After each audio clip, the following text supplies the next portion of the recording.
জানার কথা না, এটি যখন আওয়ামী লীগের কোনো প্রতিনিধি আসবেন আমরা তার কাছে জিজ্ঞেস করব। আমি অ্যাডভোকেট তাজুল ইসলাম, আপনি বলতে চাচ্ছিলেন যে একজন সাক্ষীর মন্তব্য। দেখুন, নিঝুম মজুমদার যখন জবাব দিচ্ছেন আমি অবাক হচ্ছি যে একজন আইনজীবী হিসেবে তিনি যে ভাষায় কথা বললেন সেটা সত্যি অবাক হবার মতো বিষয়। আব্দুল হালিম বাবিলের উদ্ধৃতি আপনি দিয়েছেন, আপনি কি জানেন তার ব্যাকগ্রাউন্ড? আমি অ্যাজ এ লয়ার, আমরা যখন আদালতের কাছে অ্যাপ্লিকেশন দিয়ে অনুমতি নিয়ে গিয়েছিলাম পিরোজপুর ভিজিটে, পুলিশ সুপারকে জানিয়েছি, ডিসিকে জানিয়েছি, সমস্ত সাংবাদিকরা, এই এটিএন বাংলা সহ সমস্ত সাংবাদিকরা সেখানে প্রেজেন্ট ছিলেন। আমরা গেছি প্লেস অফ অকারেন্সের নকশা আঁকতে।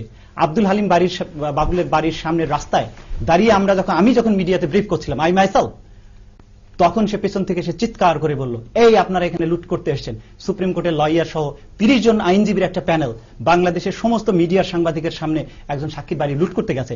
সমস্ত তার চিৎকার চেঁচামেচি করে আমাদের সাথে যে অসৌজন্যমূলক ব্যবহার করেছিল তার ভিডিও আমরা ঢাকাতে বসে প্রেস কনফারেন্স করে সমস্ত জাতিকে দেখিয়েছিলাম, টেলিভিশনে সেটি প্রচারিত হয়েছিল। অদ্ভুত ব্যাপার, নিঝুম মজুমদার সেটি না দেখে আজকে আমি অ্যাডভোকেট তাজুল ইসলাম সেখানে প্রেজেন্ট ছিলাম, আমার সামনে উনি রূপকথার গল্প শোনাচ্ছেন যে আমরা তাকে সাক্ষীকে হুমকি দিয়েছি। আপনি দেখুন তো থেকে যায় যে তিনি যেটি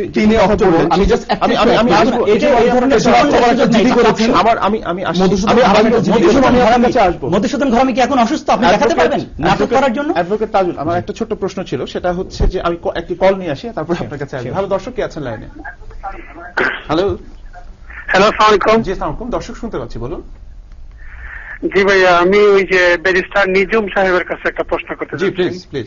প্রশ্ন আমার একটা মন্তব্য করতে চাচ্ছি। জি করুন। যে উনি একজন আইনজীবী, একজন লয়ার, উনি যেভাবে কথা বলতেছেন আমরা কিন্তু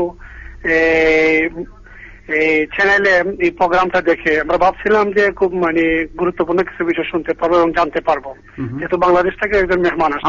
আপনি কন্টেন্ট নিয়ে কিছু বলার থাকলে বলুন। আপনার উনি যেভাবে কথা বলতেছেন, উনি একজন আইনজীবী হিসেবে যেভাবে কথা বলতেছেন, হ্যালো, জি জি, উনি যেভাবে একজন আইনজীবী হিসেবে যেভাবে কথা বলতেছেন, সাধারণ দর্শকরা কিন্তু উনার কথা থেকে ভিত্তিহীন কথাবার্তা বলতেছে, রেফারেন্স ছাড়া কথাবার্তা বলতেছেন।